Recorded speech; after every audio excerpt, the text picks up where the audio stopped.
예, 안녕하세요. 4월 25일 화요일 짱목과 말씀 수다의 시간입니다. 무리가 돌아올 때 곧 다윗이 블레셋 사람을 죽이고 돌아올 때에 여인들이 이스라엘 모든 성읍에서 나와서 노래하며 춤추며 소고와 경세를 가지고 왕 사울을 환영하는데 여인들이 뛰놀며 노래하여 이르되 사울이 죽인 자는 천천히요 다윗은 만만히로다 한지라. 사울이 그 말에 불쾌하여 심히 노하여 이르되 다윗에게는 만만을 돌리고 내게는 천천만 돌리니 그가 더 얻을 것이 나라 말고 무엇이냐 하고 그날후로 사울이 다윗을 주목하였더라.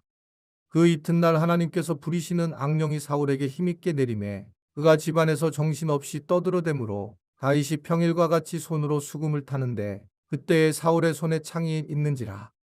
그가 스스로 이르기를 내가 다윗을 벽에 박으리라 하고 사울이 그 창을 던졌으나 다윗이 그의 앞에서 2번 피하였더라. 여호와께서 사울을 떠나 다윗과 함께 계심으로 사울이 그를 두려워한지라.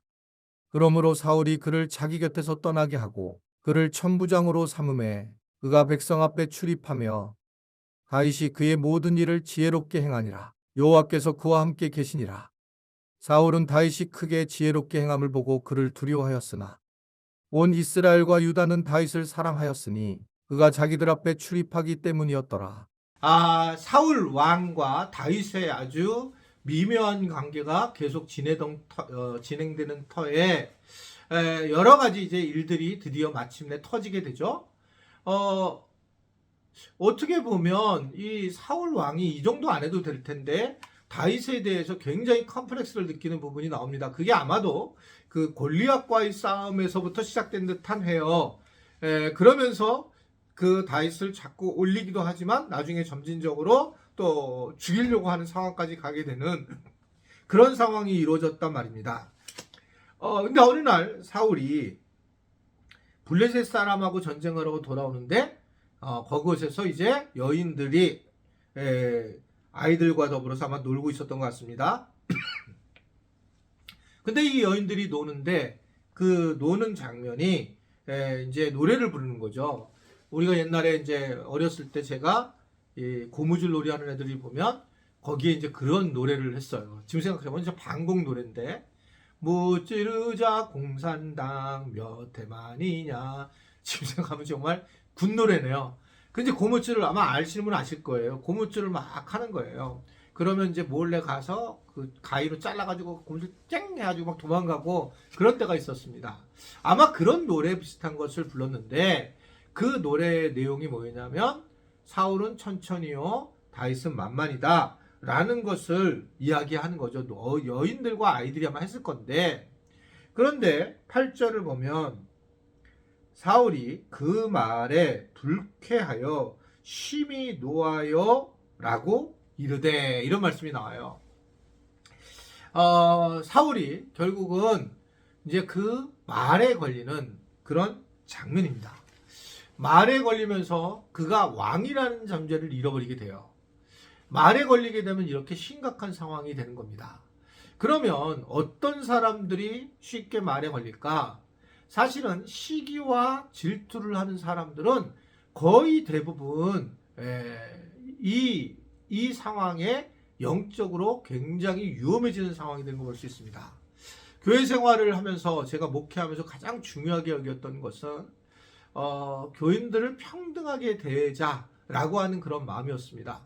혹시 아실 수 있을지도 모르겠는데 혹시 또 뭐 그래? 이런 분도 계실지 모르겠지만 개인적으로 뭐 이런저런 얘기를 막 할 수는 있겠지만 제 개인적으로는 거의 동등하게 했다고 생각을 해요. 좀 더 뭐 나은 사람이고 공부한 분이라고 해서 제가 더 잘 대하거나 또는 좀 더 어렵게 산다고 해서 함부로 대한 것을 어떻든 그 부분은 제가 최선의 노력을 다 했다고 생각을 하고 있고 뭐 지금도 그 부분에 대해서는 그냥 그래도 하나님의 은혜로 잘 그런 식으로 내가 편애를 하지 않고 왔구나 라는 생각을 하게 됩니다. 물론 중간중간에 고마움이 진한 분들은 있어요. 근데 이게 편애라고 생각하지는 않습니다. 그러니까 우리 교회를 세울 때에 정말 애쓴 분들이 있어요. 그런 분들한테 내가 고마움은 많이 있지만 그래서 내가 편애해서 제가 뭐 목회를 하거나 그런 상황은 결국 없었다라는 거죠. 개인적인 제 마음에 개인적으로 혹시 그런 마음을 가졌던 분들이 있으면 죄송한 마음이 있지만 제 개인은 그렇지 않았다는 거예요. 시기, 질투하게 되면 결국은 사람이 획 돌아버리겠다는 걸 너무 잘 알고 있기 때문에 그렇습니다. 시기와 질투가 붙어버리면 교회 안에서 심각한 상황이 되는 거예요. 저도 예전에 어떤 목사님이 통해서 어떤 교인, 우리 교회 원교인이 그 얘기를 하는 거예요. 아니 그 목사님은 딴 사람이 더 예뻐가지고 그 예뻐하는 집사들만 데리고 다니고 자기는 안 데리고 다녔다. 그럼 자기는 내가 걔보다 못하냐 이런 얘기를 제가 직접 들은 적이 있어요. 아마 이거 저랑 신방 갔던 분들이 들었을 텐데 뭐 옛날 얘기죠. 오래된 얘기인데 내가 그때 깜짝 놀랐어요. 아니 그거를 뭐 그 목사도 되게 문제가 있지만 예쁜 사람을 데리고 간다는, 또 자기가 덜 예쁘다고 해서 화를 내면서 그러면서 거기에 매여 있는 그런 모습을 보면서 이게 이단으로 빠지는 게 이게 쉬운 거구나 라는 생각을 개인적으로 했던 적이 있습니다. 시기, 질투는 결정적으로 마귀가 이용하는 부분이에요. 살면서 시기, 질투할 필요가 없습니다. 하나님이 돈을 주시면 거기까지 그 돈은 청지기 돈이기 때문에 누구나 같은 거고, 또 내가 그냥 빨리 죽으면 하나님 나라에 빨리 가는 거고, 우리가 가지고 있는 가치 중에 중요한 가치 하나가 뭐냐면 공평하신 하나님에 대한 가치잖아요. 사실은 나중에 보니까 다 공평하셨다 하나님이, 그렇게 우리가 생각을 하고 있는 거죠. 우리가 과정 중에 어려움을 당하는 분이 있고 나중에 어려운 분을 당하는 분들이 있는데, 어떻든 하나님은 공평하시게 행하신 것을 볼 수가 있습니다. 이러한 상황에서 어떻든 간에 이런 심각한 상황이 되니까 이 사울 왕이 포악한 왕이 됐고, 정말 예전의 왕의 모습을 싹 사라져버리는 죄로 가득한 그러한 부분으로 나타나는 걸 볼 수가 있습니다. 그래서 이 사울은 나중에 살인을 하려고 하죠. 즉 다윗을 2번이나 창으로 죽이려고 하고, 그리고 하나님과 함께하는 다윗에 대해서 두려워해서 오히려 그 계급을 천부장으로 강등시키는 그런 상황에 이루어지게 됩니다. 사울의 악한 계획은 이 다윗이 온 백성을 사랑받으니까 결국은 잘 이겨낼 수 있었는데, 사울은 결국은 다윗을 더욱 두려워하는 마음을 갖게 되어서 문제가 되지만, 이스라엘 백성들은 오히려 오늘 말씀 보면 다윗을 더욱 사랑하는 모습을 볼 수가 있습니다. 왜 이런 차이가 나느냐? 아주 간단해요. 처음에는 별 차이가 없지만 이러한 시기 질투심이 있으면 하나님이 함께 하지 않습니다.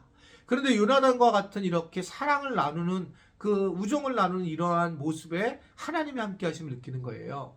하나님을 함께 하심이 느끼게 되면 밝음이 드러나면서 많은 사람들이 함께하고 싶고 기뻐하고 즐거워하고 사랑하는 그런 마음이 되지만, 항상 시기와 질투가 있는 사람들은 어둡고 누군가에 대해서 맨날 뭐라고 비판적이고 비난적인 이야기를 하기 때문에 결국 사람들이 인정하지 않는 그런 사람이 될 수밖에 없다라는 것을 다윗과 사울 왕을 통해서 우리가 오늘도 볼 수가 있습니다.